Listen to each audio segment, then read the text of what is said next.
Good afternoon, everyone. I'm Julie Crane, principal at ACS Athens. We welcome you to our live presentation from our students under the direction of their science teachers here at ACS Athens Middle School. We want to get right to it, so please enjoy our presentation this afternoon.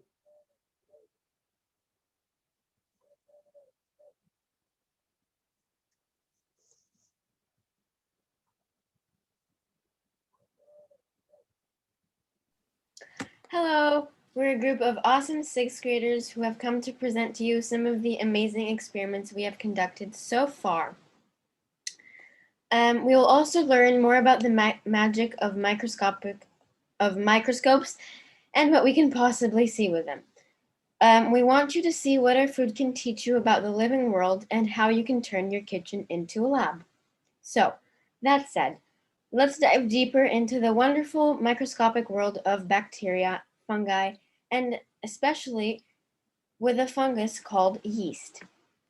Looking through the microscope can truly be an eye-opening experience. Let's get started.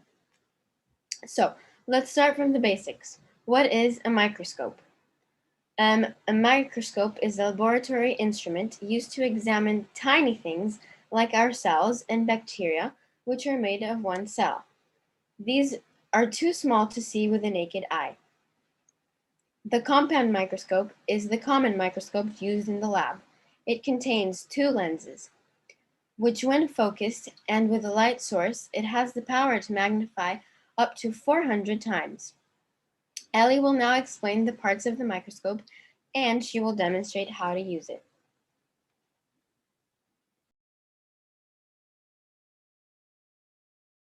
Hi. So today we're going to be talking about the parts of a microscope and how it works. First is the eyepiece. This actually comes off. And you look through it.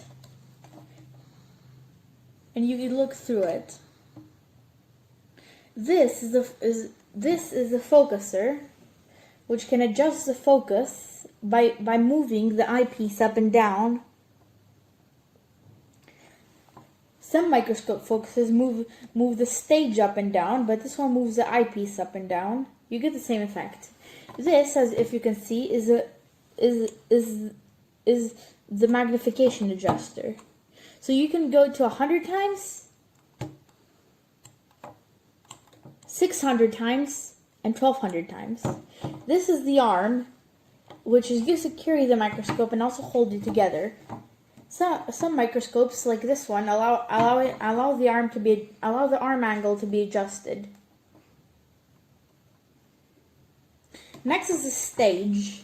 This is where the slide is held by stage clips, and this is a slide, the piece of glass that you put your sample on. This is a light that helps light everything up so you can see better. And this under here, if you can see, is a diaphragm, which is a stainer, which helps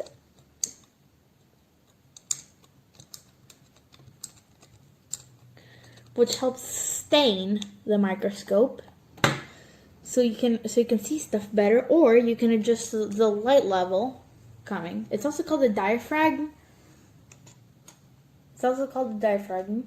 And you can actually see different amounts of light or different colors of light with it. And that's how you use a microscope. And it's also this bottom part that holds it all together. It's usually rubberized. And that's it.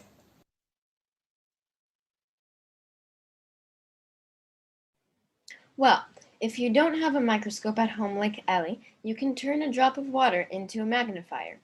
Try putting a drop of water on glass and then put it over words and you'll see them larger. It's magnify scent. Hi everyone, my name is Jovan Habib, and today I'm going to explain to you how you can make a simple microscope at home. First of all, you will need two lenses that will work together to magnify. If you use glass, be careful not to cut yourself. Then you need two tube-like shapes to put the one lens on top and the other one in the bottom.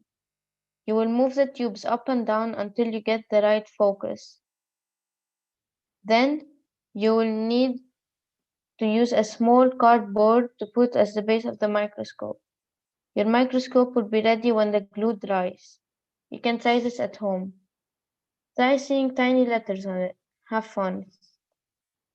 Now you will watch a short video where Nefeli demonstrates how to make this microscope at home.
Hi, I am George.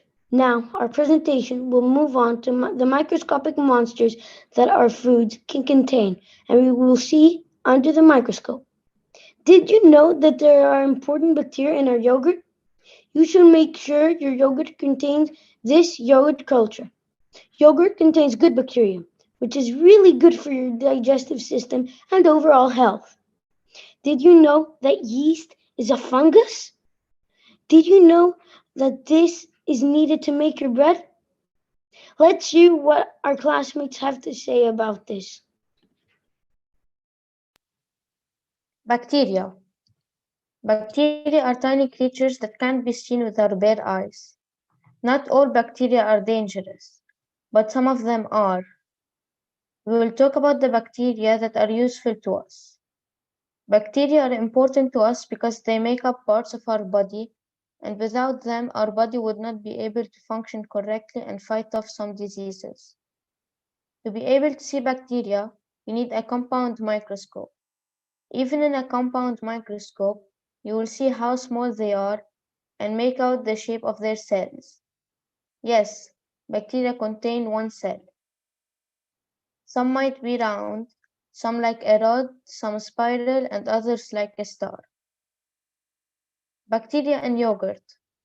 Lactobacillus is the type of bacteria that are found in yogurt. Let's talk about these useful bacteria. The main cultures in yogurt are Lactobacillus bulgaricus and Streptococcus thermophilus.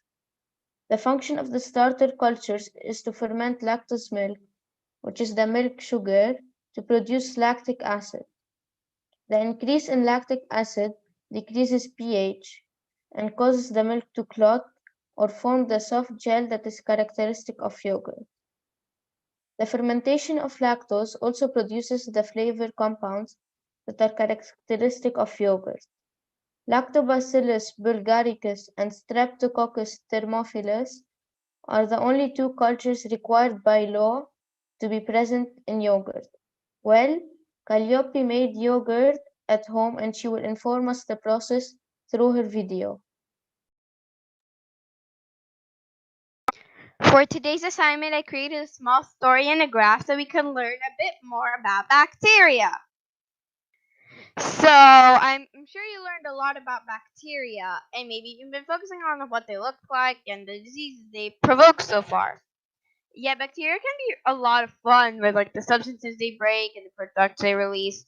Watch the next story and try to see what they can do in your kitchen with your food. And let's go to John and Mary's apartment. And it talks about how they've run out of yogurt. Mary's like, we've run out of yogurt. There's only 1 cup left, and you've already been to the supermarket twice. You can't go out anymore due to the lockdown. No worries, we'll make our own. How? There's Calopy's tutorial on Flipgrid, or what you're watching right now. So let's follow my instructions to learn how to make the best yogurt ever.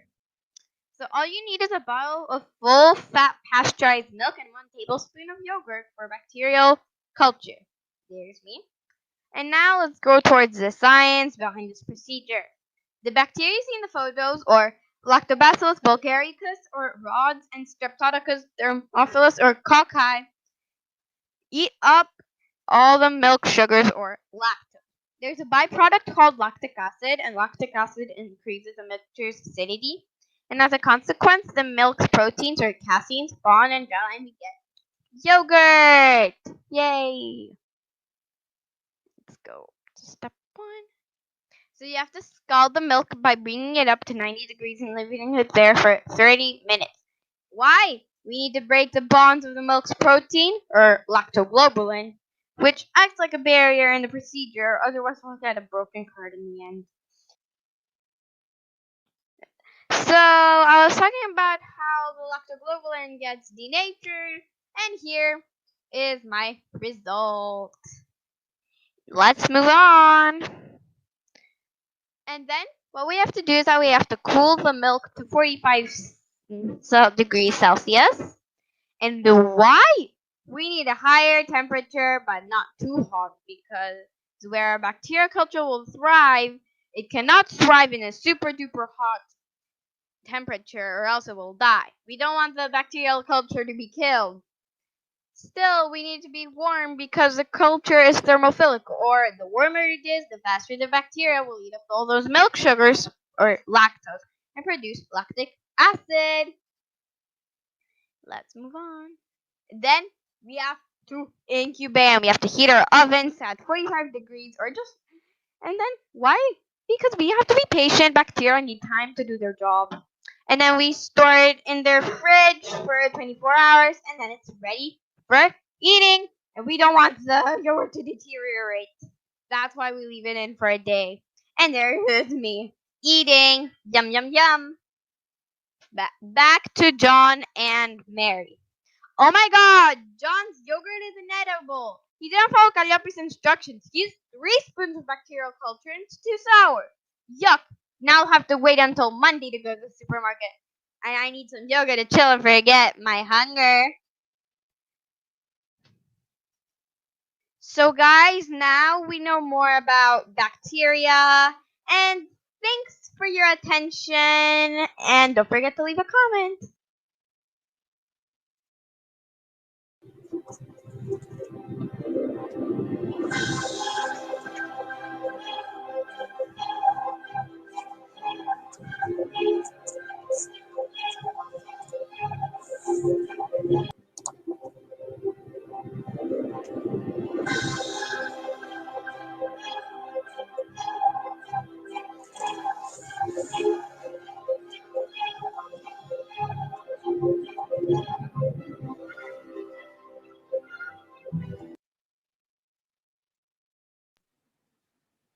Did you just see that?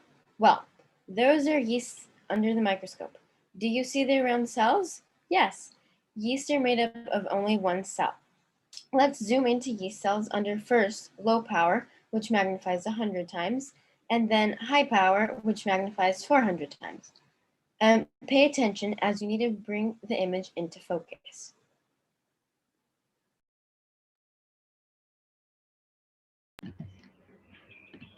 Hi, I'm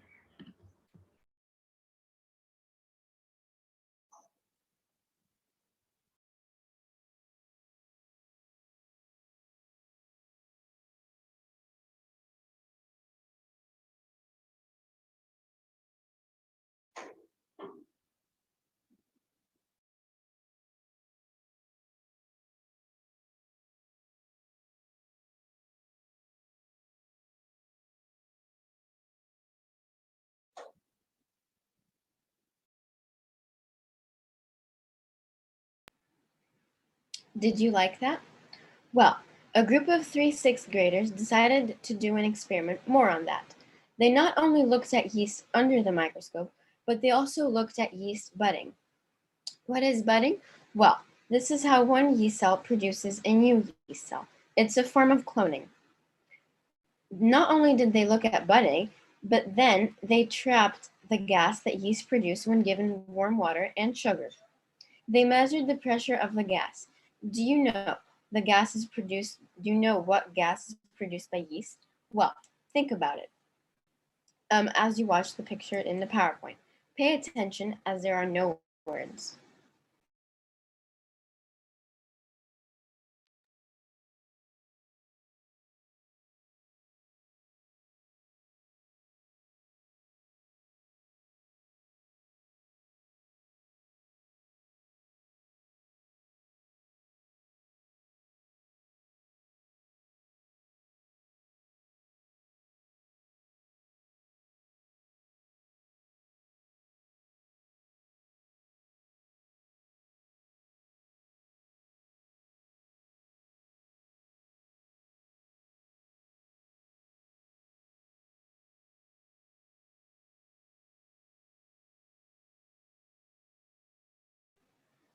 Did you find the gas produced? You are right. It is carbon dioxide, a waste product from their cells. It's also a waste product from our cells, and we exhale it.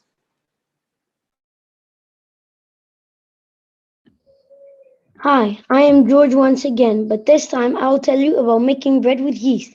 And yes, the carbon dioxide is produced and makes bread elevate and become all fluffy. Now, let's move on to the progress. We have to add flour to a bowl and after that, the yeast. We also need to give it warm water and sugar so that the yeast comes alive and starts feeding and produce carbon dioxide. Well, Alex tried this at home. Now let's see the progress.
Hello everyone, I'm Isabella and today I'm going to continue talking about yeast. Well, we just learned that yeast is used to make bread, but did you ever know that it actually belongs to the fungi kingdom? Yeasts are eukaryotic, single-celled microorganisms. They also originated hundreds of millions years ago. Now, since you know briefly about yeast, we're going to talk about their conditions for growing. Yeasts often grow in places where there's plenty of oxygen, and of course, they need what every living organism needs: food, energy, and space. It can be found on plant leaves, flowers, fruits, and soil. They can also be found on the surface of skin. Now, since you know about yeast and its growing conditions, let's do an experiment. In this experiment, we're gonna mix yeast with warm water and sugar. This reaction will release carbon dioxide gas. You must be wondering, how in the world is this happening? Well, when yeast eat sugar as their food and turn it into energy, they also produce carbon dioxide as a waste product. This process is known as fermentation. Let's see Alex give yeast different amount of sugars in different bottles. Which will blow up the balloon more? Try to guess. Let's see the video first.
Did you see the bottle that had yeast, warm water, and the most sugar blew up the balloon more? Well, sugar is food for yeast, and the more they eat, the more carbon dioxide they will produce. Hello, my name is Celine.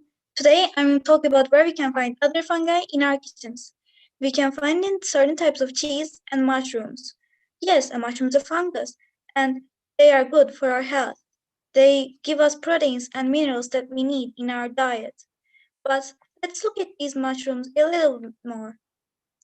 We will try to find their spores. What are spores? The small reproductive cells. When these spores find good living conditions, they will start growing into new mushrooms. Let's see the video that I made.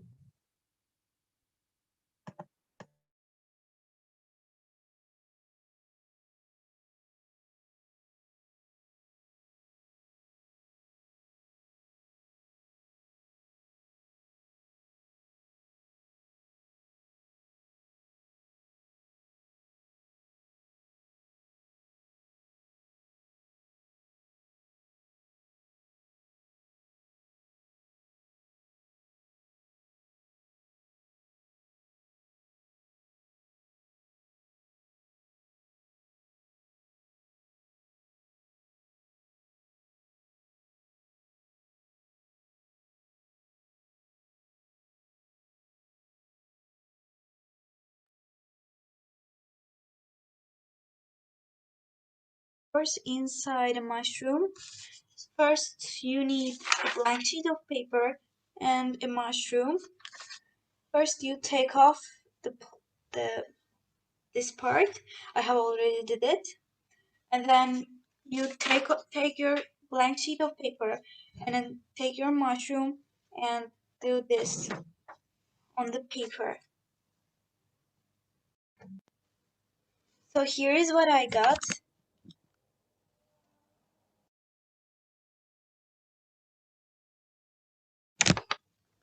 Thank you.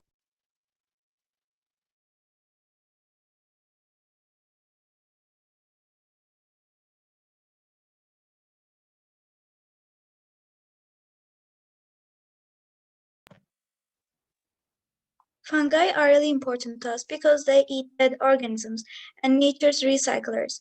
Did you know that if they weren't in this world, we would live in a pile of trash? But we may also need to beware of certain fungi like the mold. Like the mold when we see on our food when it spoils. Nick will tell us more about that. Hello, I am Helming. Yes, mold can grow on our food, and there's a lot of mold floating randomly in the air. That is because spores are released easily into the air. These spores want to find the conditions for growth. The two most important factors affecting mold growth are temperature and moisture. Let's look at mold, specifically bread mold under the microscope. First on the low power and then high power, we want to find the spore cases, which are round and have lots of spores. You can see the spores as small black dots.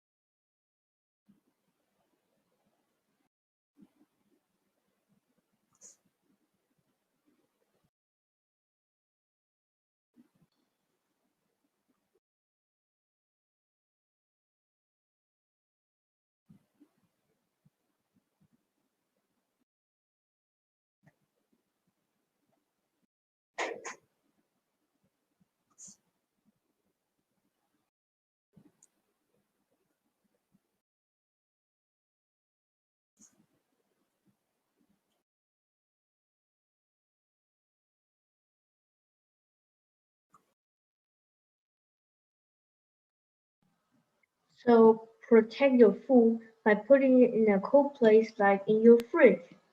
But it won't stay fresh there forever.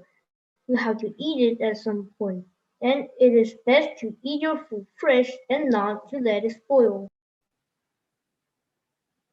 So, today you learned some information about bacteria and fungi in our foods. Now I want to say that bacteria and fungi are not only useful in food, but also in many other ways. We also use fungi to make drugs like antibiotics. The first antibiotic, penicillin, comes from a fungus called Penicillium. Bacteria are used to make biogas, to clean up oil spills and toxic wastes. Bacteria are also used in biotechnology, genetic engineering, pest control, digestion, and the tanning of leather. Do you know also that there are autotrophic bacteria living in the sea that produce a lot of oxygen that we breathe? Bacteria living in the soil and fungi together are responsible for breaking down organic matter as they are decomposers. They are nature's recyclers.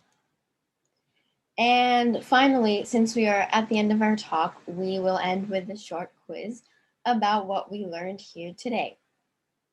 So, the first question, where can we find bacteria in our foods? You can have a second to think about that. So, we can find bacteria in yogurt, and they are beneficial, so make sure your yogurt contains them. The second question, what do yeast need to grow and develop?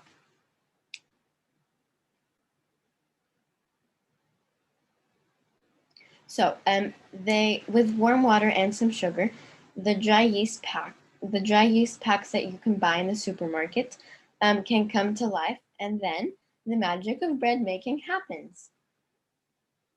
And the last question, let's not forget the tool, the microscope. What is the purpose of a microscope?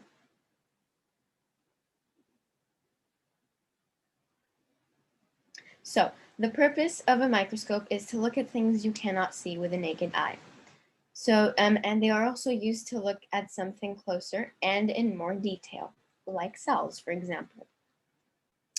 And that was the last question. So that brings us to the end of our fantastic fungus journey. Hope you all enjoyed it and have a great day.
Do you know what a pencil, your body, and the air around you all have in common? Well, all of these things are matter. Matter is anything that has mass and volume. And what does matter have to do with chemistry? Chemistry is the study of matter, what it is made of, and matter's properties and reactions. And what do our kitchens have to do with chemistry? Well, get ready to find out through a presentation that 7th grade ACS students have created for you. Get ready to be amazed. Do you enjoy a cool cup of lemonade with extra ice cubes on scorching hot summer days? Well, let's look at how Paschalis uses his chemistry knowledge to make ice cubes using salt. Hi guys, hi Miss. So today I thought of doing the instant freeze water, and for that you need ice, water, salt, and a thermometer. So what you do is take the salt, come on, and the bottles of water, you open some space, you cover it,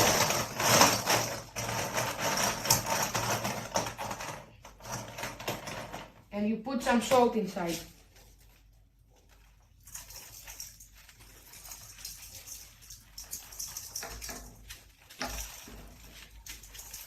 Yeah, I think that's good.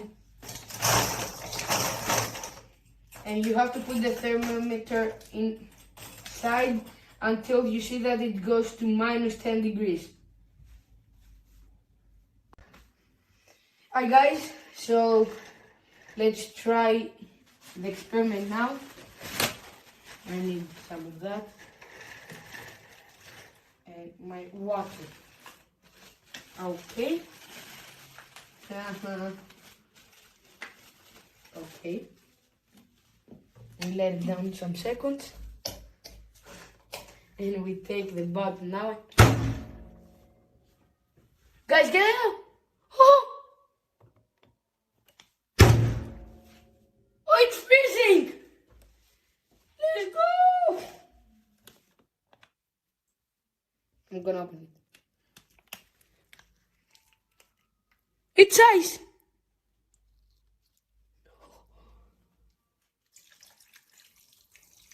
It's all ice!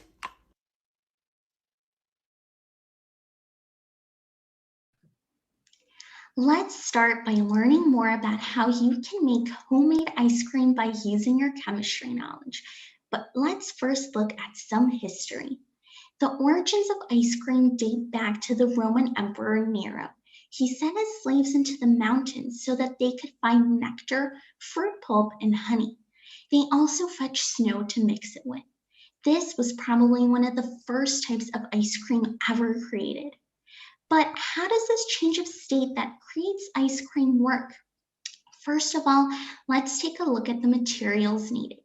You will need some salt, milk, 2 bags, a smaller one and a bigger one, and some ice. You may also use a flavoring you like. Now, take the larger bag and fill it with ice and salt. Why do you add salt? The melting point of ice is at 0 degrees Celsius. But by adding salt to the ice, we lower its melting point. After that, take your smaller bag, add in some milk and the flavoring you wanted, and zip it up. Place a smaller baggie with the milk into the ice and salt baggie and zip up the larger baggie. Now start shaking the bag. After about 5 minutes, take out your smaller baggie. The energy needed to lower the melting point of the saltwater bath comes from the milk. Thus, the milk turns into a solid, a yummy ice cream. Bon appetit! Now let's dance to the beat of the ice cream shake.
Chemistry is the study of matter and its properties. In the last experiment, we touched upon freezing and melting points.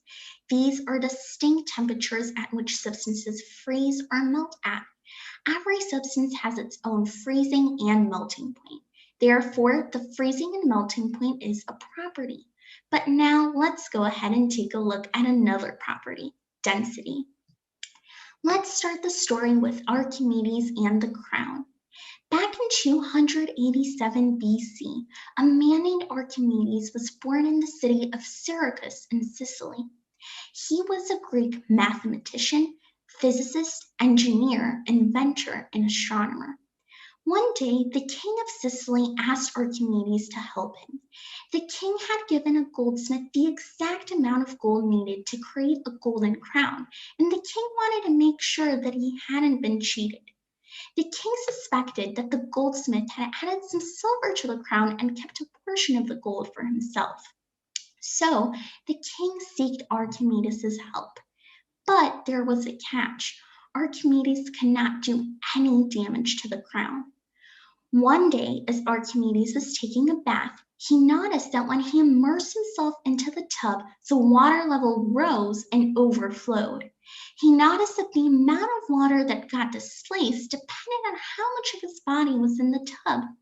Archimedes got so excited with this finding that he jumped out of the tub and ran through the streets naked, shouting Eureka, which means I found it in ancient Greek. He had found a way to solve the king's problem. Archimedes could find the crown's density to see if it had the same density as gold. The formula for density is mass divided by volume.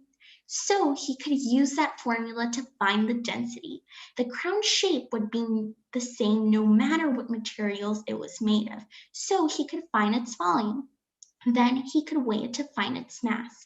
Gold is very dense, while silver is less dense, so he could compare his findings to see if the goldsmith had cheated the king.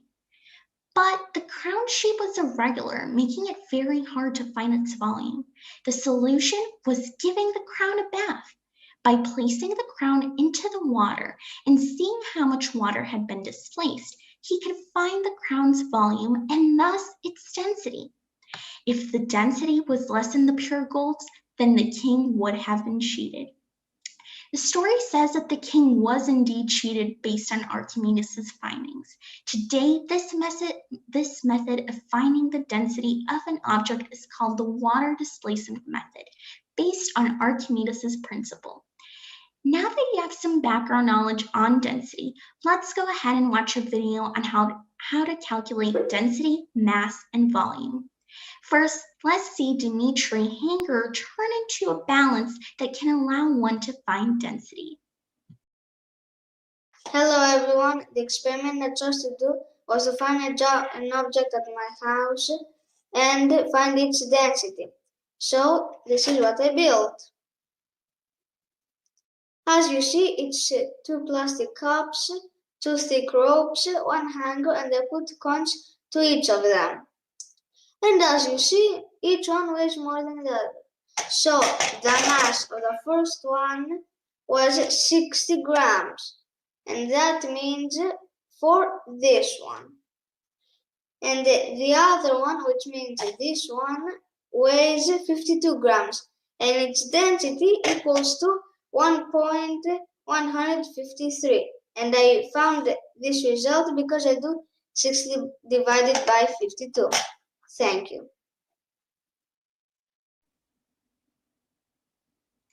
Let's quickly revise the formulas we use to find volume, mass, and density of an object. So, in order to find the mass of an object, you must weigh it. In order to find the volume of an object, divide the mass by the density of the substance. Lastly, in order to find the density of an object, divide its mass by its volume. Now let's move on to another video about density. Ioannis is specifically explaining how to use a balance to find mass and a measuring cup to find volume. So I'm going to measure the density of this rock. So first I need to measure the mass. The mass is 82 grams. And now the volume. It's about 35 milliliters. So, 82 divided by 35 is 2.34 grams over milliliters.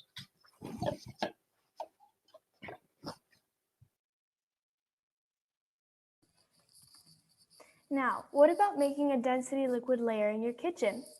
What is that? It is liquids that stack on top of each other in layers. That is because of their different densities. Adding a food coloring to water changes its density. Here's a video I created showing density layering. Enjoy!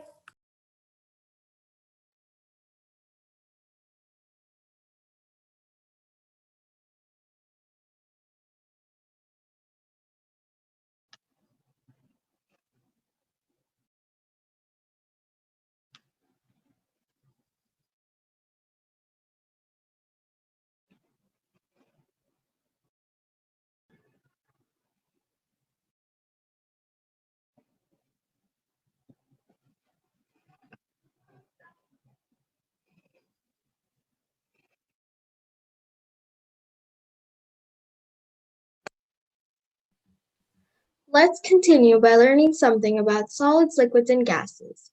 These states of matter are my favorite. Solids have a definite shape and volume. Their particles do not move much. They just vibrate in place.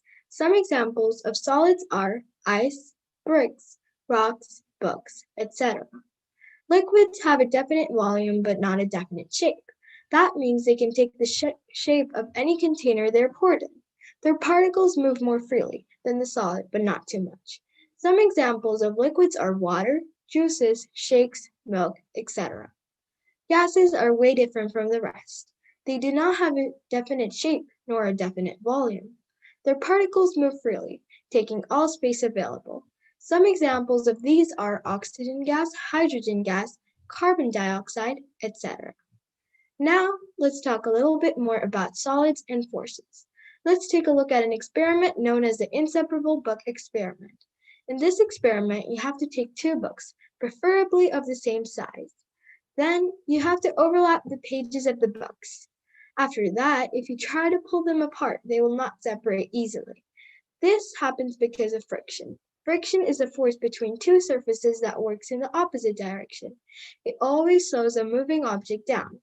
Friction is the reason you cannot roll a ball for eternity with one toss. Here is a video I created called Inseparable Books.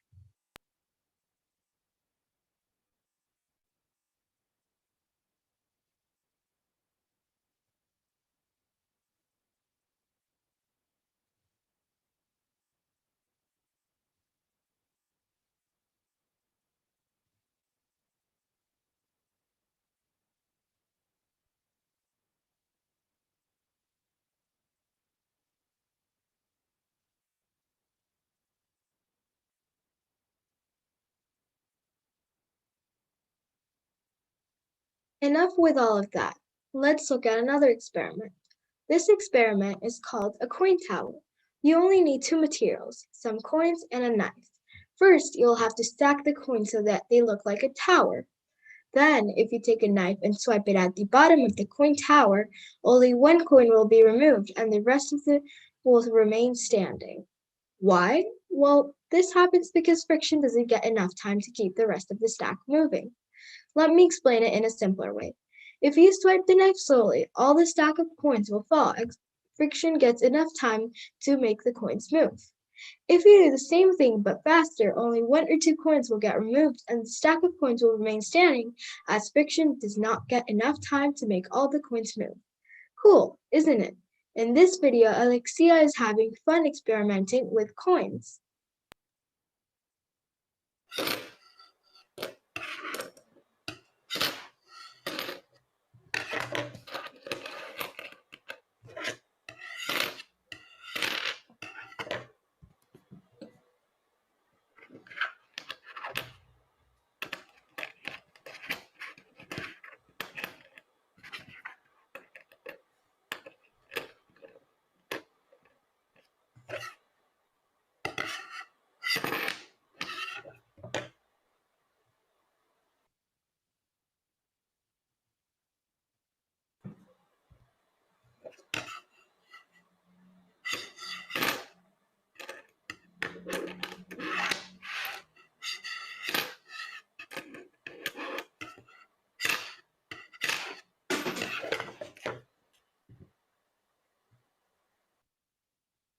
Let's start talking about liquids and cohesion now. Why do liquids stick? Due to cohesion. Cohesion is the action of like molecules sticking together by being mutually attractive. Now, let's take a look at an experiment which is called drops in a coin. For this, you need coins and a dropper full of water. After you're ready with the materials, you can start. You'll put a coin on a flat surface. If you want, you can take several coins. Then, you take a dropper. Make sure it is full of water. You start putting the water in the coin. After you put a few drops, you'll start to see that for some reason the water is piled up on the coin. You can try this experiment at home. It could be a competition. Let's see Alexia now perform the coin drop experiment.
Let's now talk about gases and gas laws. We will explore two experiments. Number one, how an egg can fit into a bottle without breaking. And number two, how an empty soda can be crushed without the touch of a human hand, but with pure science. Let's get ready for a journey. But first, let's learn a bit about gas laws.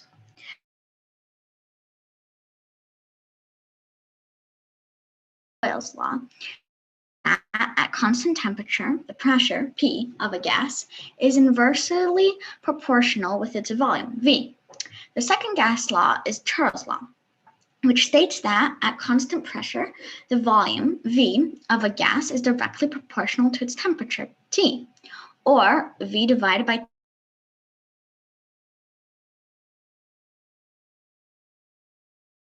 into a bottle by changing the temperature inside the bottle.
Wondering what happened?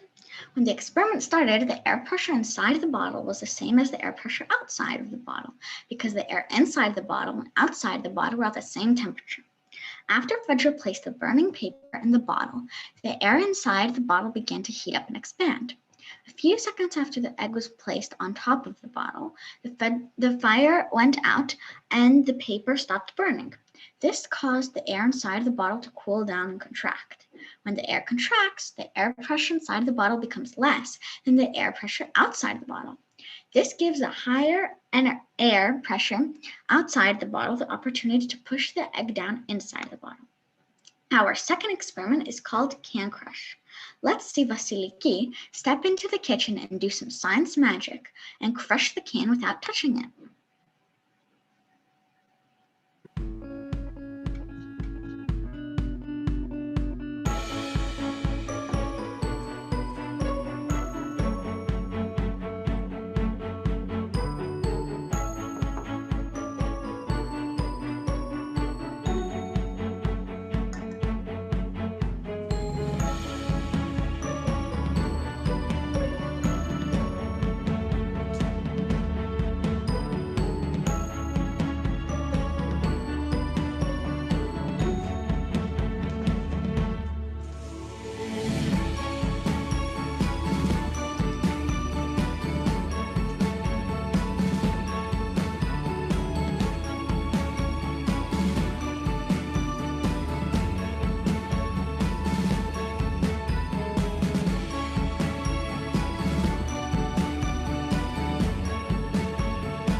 Cool, right? Here's what happened. When the can was heated, the water in it caused it to boil. The vapor from the boiling water pushed air out of the can, creating extra pressure. When the can was filled with water vapor, it was cooled by pouring it in the water, which caused the water vapor in the can to condense, creating a partial vacuum. The low pressure of the partial vacuum inside the can made it impossible for the pressure of the air outside the can to crush it. Aren't gases fun? Well, let's move on to chemical reactions. Let's watch Ellie do some mixing in her kitchen. Ask yourself, why is this a chemical reaction?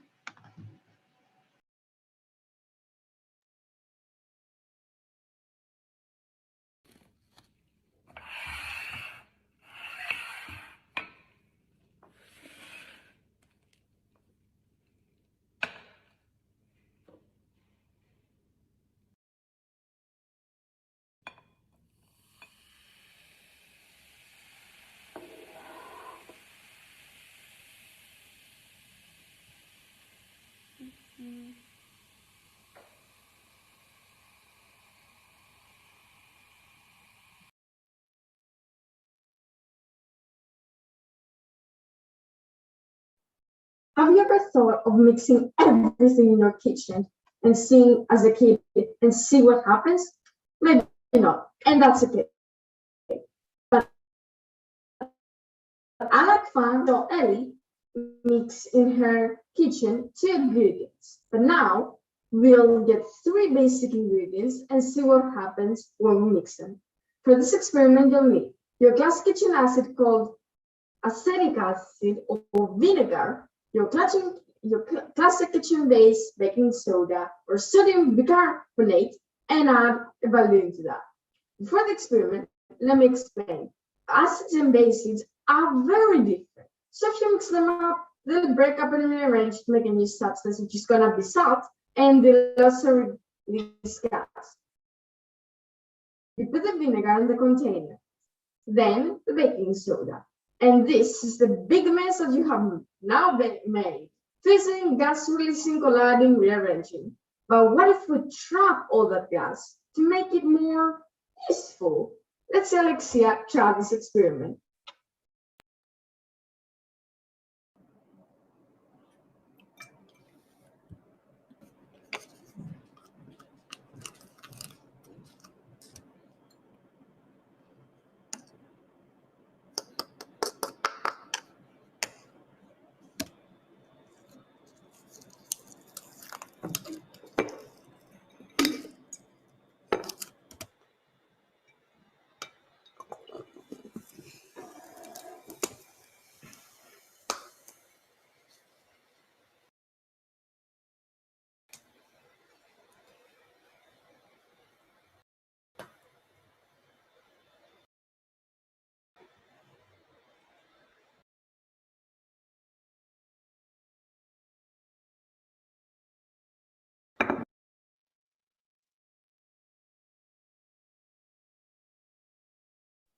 And ta-da!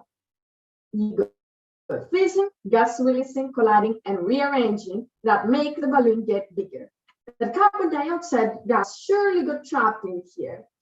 Also, be aware that you will have to clean up because this experiment has got a lot of mess. So if you like chores, this experiment for you. As you see, the experiment does not take long and it's very easy to make. I hope you liked it and want to try it out at the convenience of your kitchen. Bye from Vasilia, Ellie, and Alex. But wait, Vasilia, what about fire extinguishers? Let's see what happens here with the carbon dioxide. Let's go ahead and take a look at Alexia's video.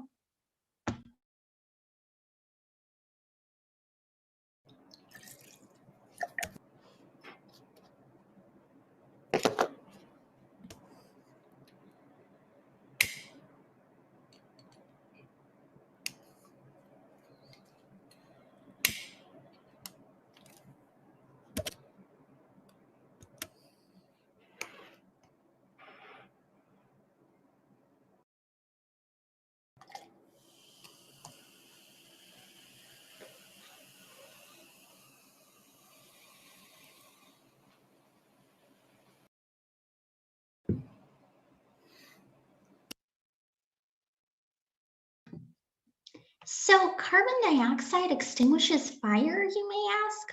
Well, carbon dioxide takes away the oxygen in the element of fire, and hence the fire does not have fuel. Here's Margarita also trying this at home, and what an effect it is. Hi, I'm Margarita Brioni, and I'm from Period 3 Science. And today I'm going to do the fire extinguisher experiment. Basically, you need baking soda, vinegar, 5 lit candles, and yeah. So basically, you're going to put the vinegar in.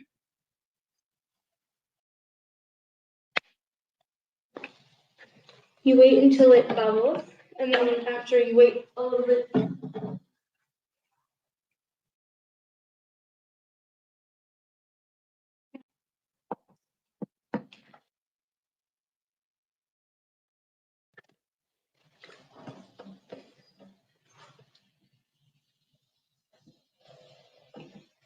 Okay. Now. Okay, now basically,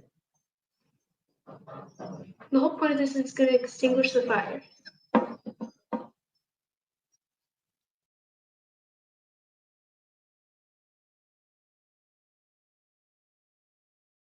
Ta-da! So basically, the vinegar and baking soda, basically, I mix them together. Well, not mix them. I put the two substances together, and basically it extinguished the fire. Thank you for watching. I hope you enjoyed this experiment. Now that you learned more about some reactions, I have a question for you. How can the sun's energy cause a reaction? In this experiment, you need a magnifying glass, a balloon, and a sunny day. Let's watch Philippo step outside to do his experiment.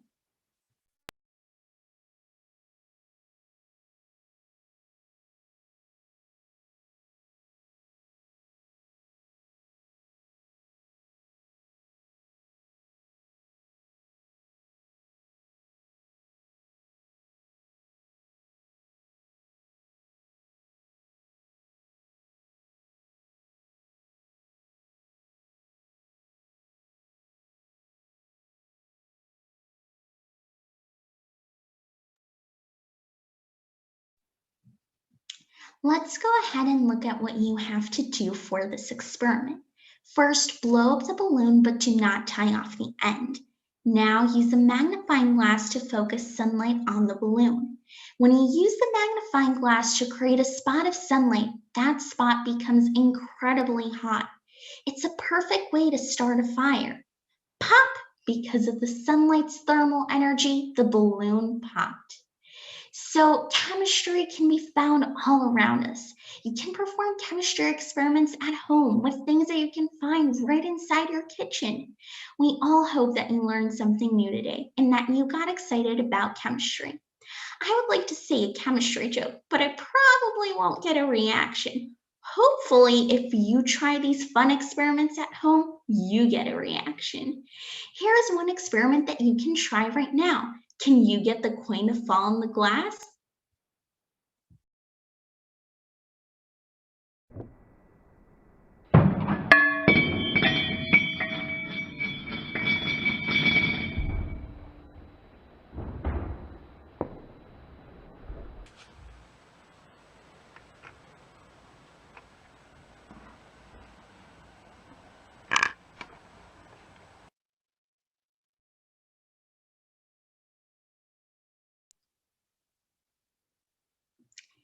You can try this at home right now.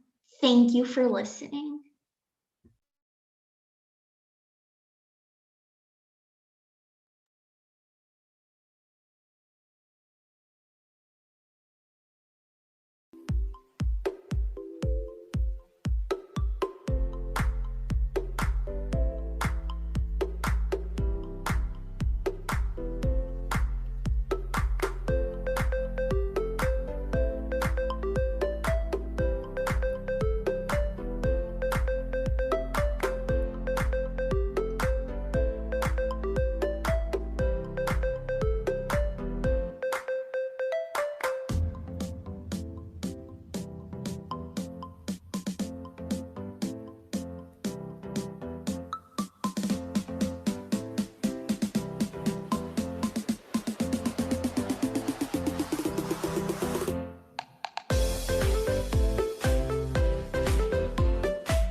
Hello, my name is Fanny Mikros.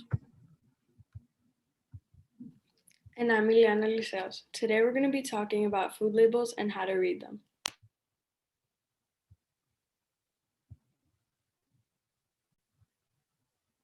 As you can see in this slide, these are the topics that we are going to be covering in our presentation. We are going to begin with a small introduction to our topic. Then we're going to be learning how to read food labels and discuss them. After that, we are going to be learning the difference between saturated, unsaturated, and trans fats, and how they help us make the right nutritional decisions. So what are food labels, or how do we read them? By the end of this presentation, you will be able to read and understand food labels. To begin, food labels are the labels that are placed on the back side of the food packaging. All food labels include information about the energy, fats, saturated or unsaturated fats, carbohydrates, sugar, salt, and protein. In addition, food labels are useful in order to pick your food wisely, since it contains the nutrition fact. The nutrition panel helps you compare your product to similar other ones, and then you have the ability to choose the one that is healthier.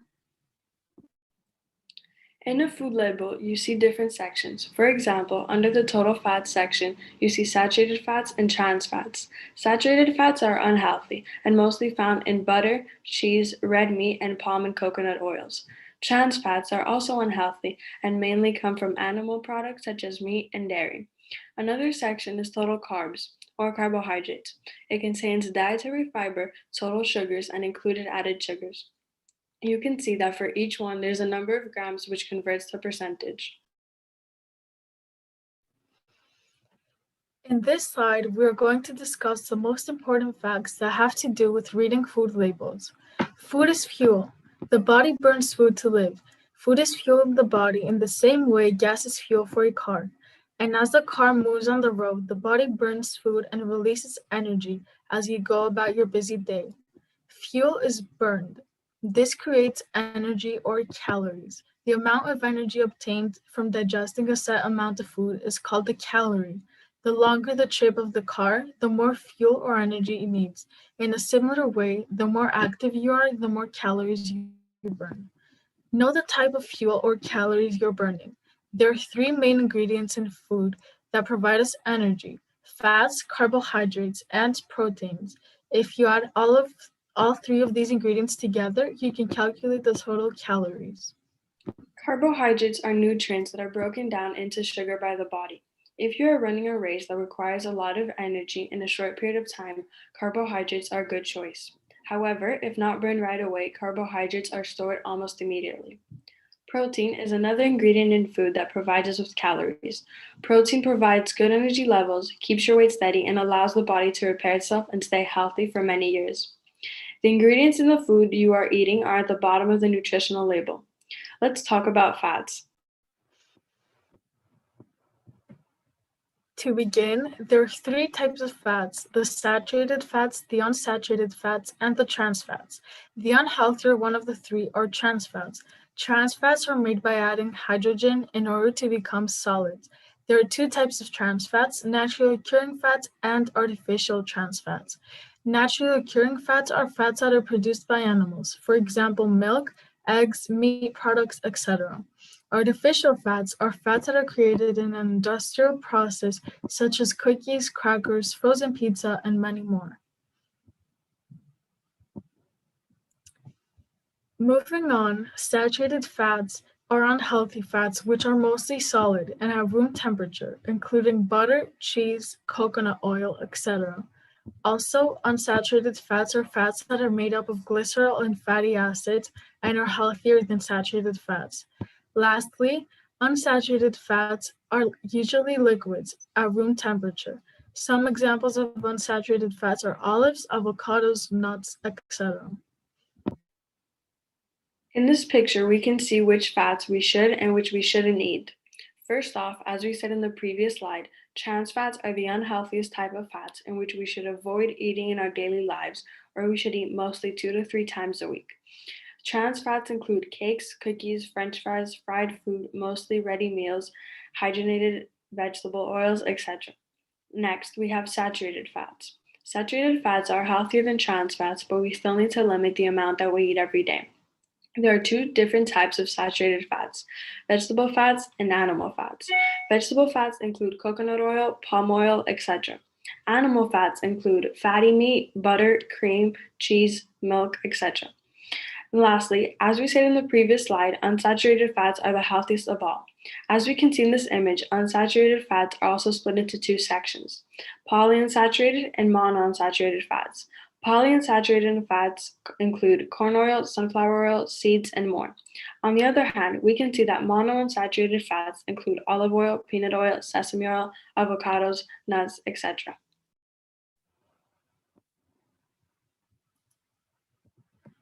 I hope you all learned something new today. Thank you for your attention.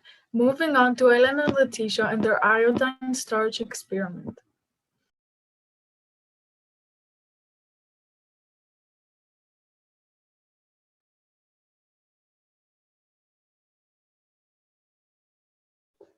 Hi, I'm Elena. And I'm Leticia. Today we're going to talk about carbohydrates and the iodine starch experiment. What is starch? It's a polysaccharide consisting of glucose units joined together. Molecules of starch are referred to as amylose. Starch is a storage molecule found only in plants. Only plants and plant-based food should test positive for the presence of starch. Any animal product tested positive for starch may be contaminated or mixed with plant product. The chemistry of starch.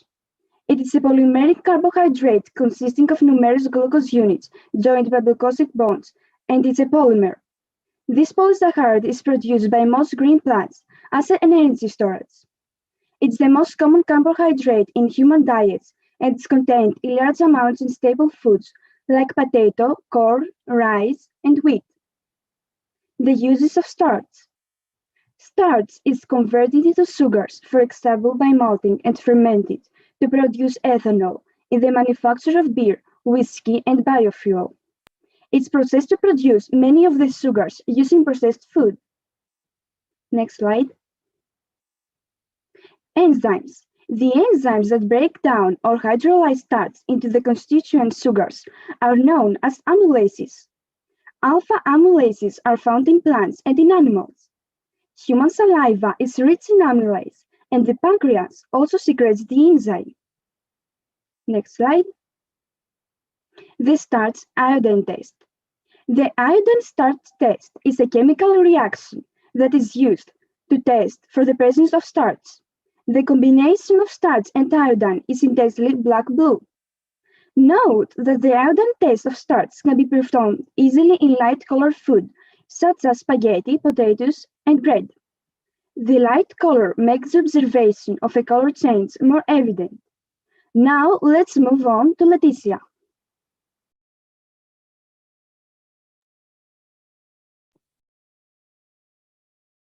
Iodine can stain your clothes and skin, so it's a good idea to wear a kitchen apron to protect your clothes.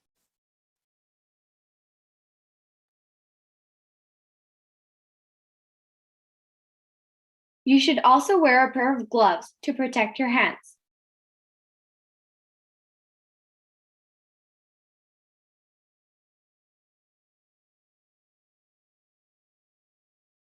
The materials that are needed for this experiment are solution of the iodine.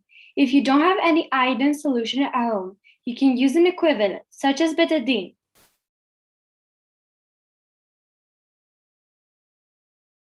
Don't forget to dilute it. You will need a water cup containing a few mL of water.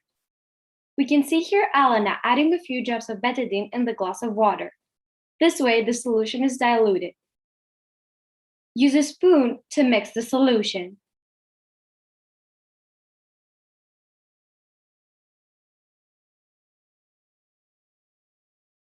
The solution should have a light brown color.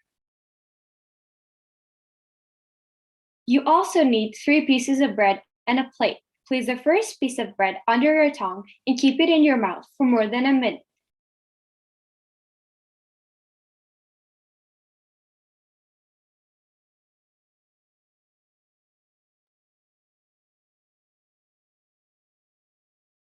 Once done, remove it from your mouth and place it back on the plate. Then pick the next piece of bread and do the same thing, but this time keep it under your tongue for 10 seconds.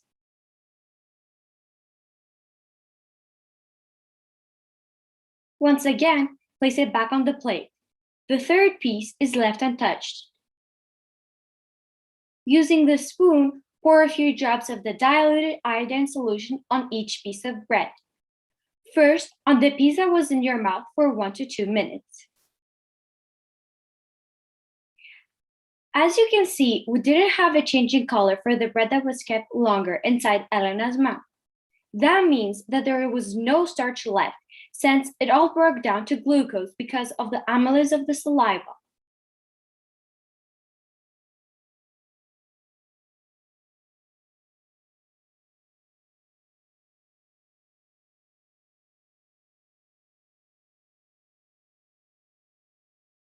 Then add a few drops of the iodine solution to the second piece.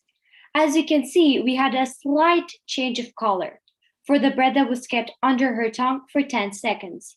The starch was partially converted to glucose. The third piece of bread was left untouched, and the result of that was that we had a big change of color.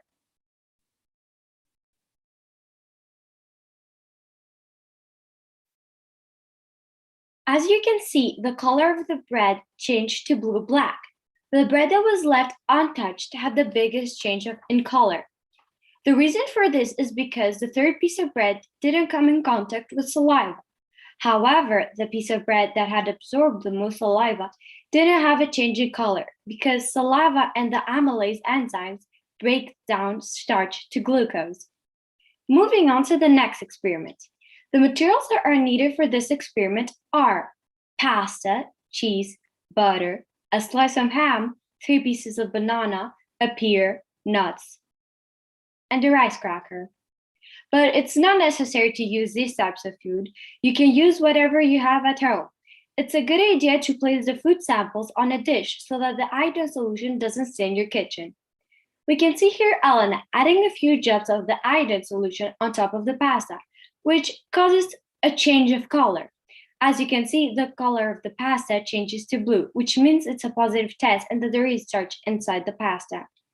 Now going on to the cheese, Elena is adding a few drops of the iodine solution. As we can see, the color of the cheese didn't change. That means it's a negative test, and there wasn't any starch inside the cheese. Now passing on to the butter, Elena is adding a few drops of the iodine solution. As we can see, the color of the butter didn't change. That means it's a negative test.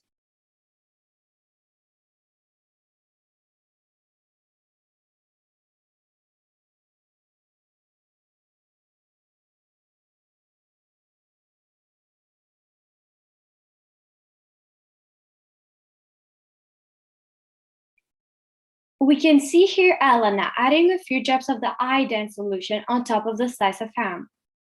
As you can see, there isn't any change in color. It's a negative test.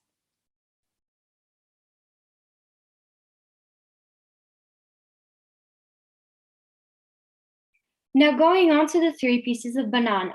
Elena is adding a few drops of iodine solution. As we can see, there is a slight change of color. The banana turned blue. It's a positive test. We can see here Elena adding a few drops of the iodine solution on top of the pear, which didn't cause a change in color. Now passing on to the nuts, Elena is adding a few drops of iodine solution. As you can see, there wasn't any change in color. It's a negative test. Lastly, we can see here Elena adding a few drops of the iodine solution on top of the rice crackers, which causes a big change of color. It is evident that the rice cracker contains starch. It's a positive test. The iodine solution will turn blue-black in the presence of starch. When you're done, wash your hands and throw everything away. In the first part of the activity, when you place the iodine solution on the pasta, cheese, butter, slice of ham, 3 pieces of banana, a pear, nuts, and a rice cracker, some of the solution had turned dark blue. This change in color is caused by a reaction between the iodine and the starch molecules. This color change tells you that the food you're testing contains starch. Thank you, Elena, for your demonstration. Thank you for your attention.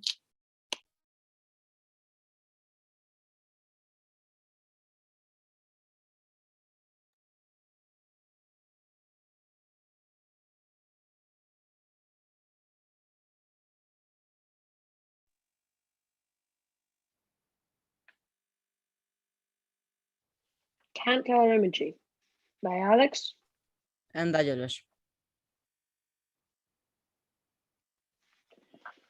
Have you ever noticed the nutrition label located on the packaging of the food you buy? One of the first things listed on the label are the calories per serving. How is the calorie content of food determined? In this activity, we will introduce the concept of calorimetry and investigate the caloric content of snack foods.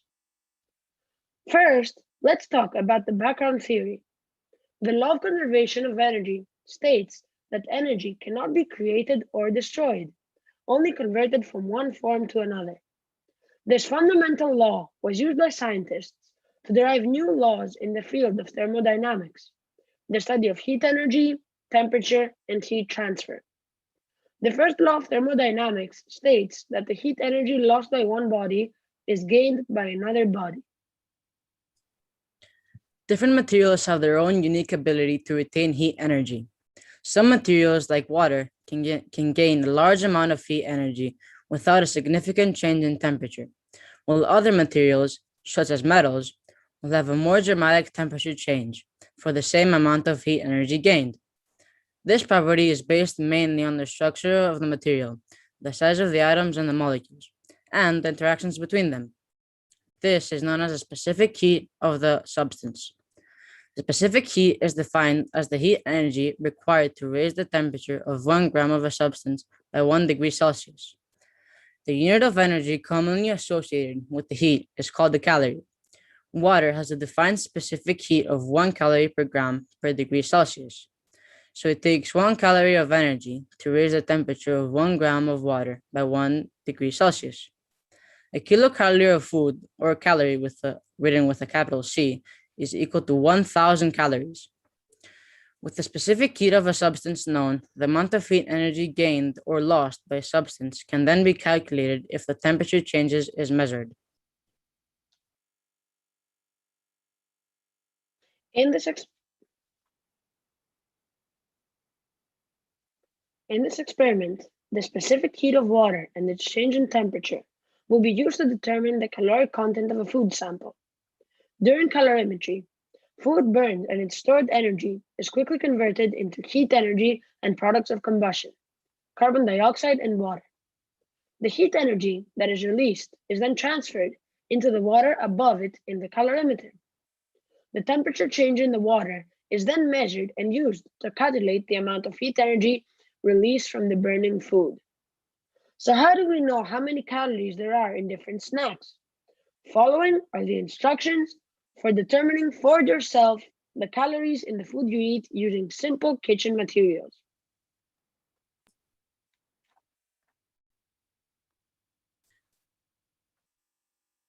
The materials needed include a fire extinguisher, an aluminum can painted black, a thermometer, a kitchen scale, a metal coat hanger, aluminum foil, a non-flammable poking device, snack samples, and a lighter. Our procedure: pour 100 grams of water into your can. We have painted the can black in order to absorb radiant heat energy. In this video, we added 100 grams of water in the can. Bend the metal clothes hanger in such a way to support the can. Cover the hanger with aluminum foil. This is done to reduce heat loss.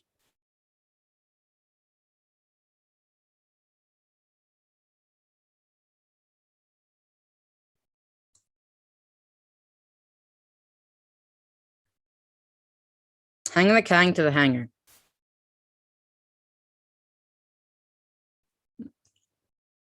Measure the temperature of the water.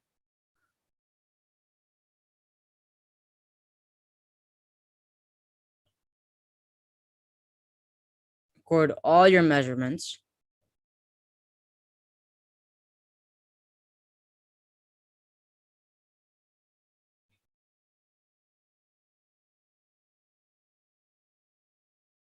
Then select some dried food items and weigh them. We chose a Cheeto snack, a cashew nut, and the fortune cookie. Here you can see us weighing the 3 samples.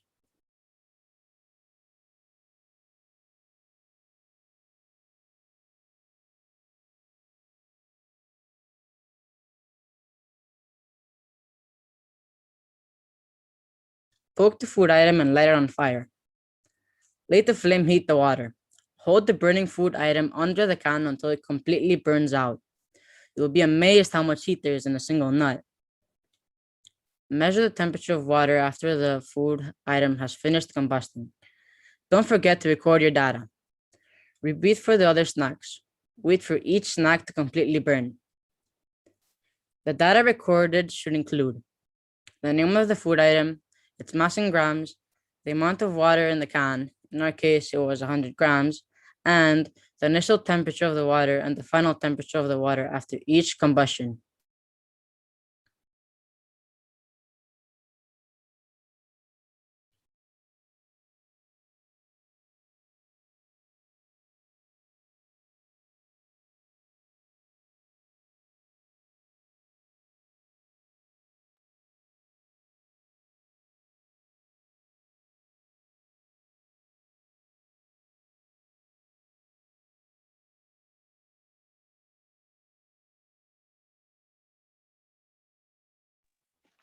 Calculations.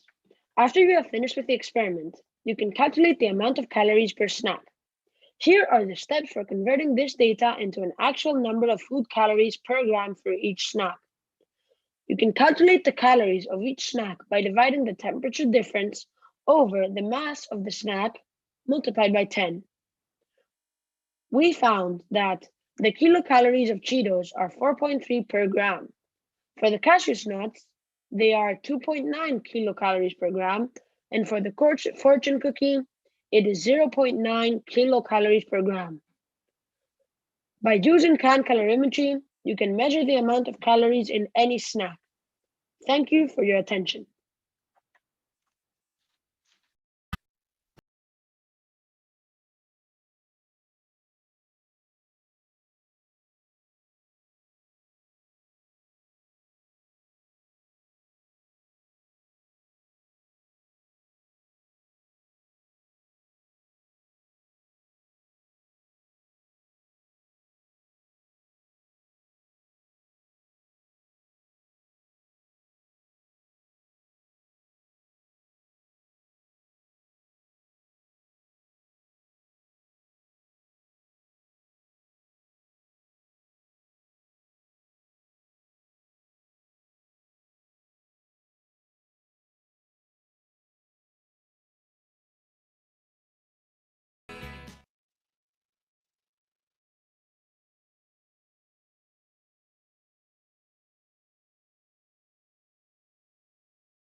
Great job, everyone. That was awesome. Teachers, thank you, thank you, thank you. What a great job. Very nice, kids. Bravo, students. Bravo. Really nice.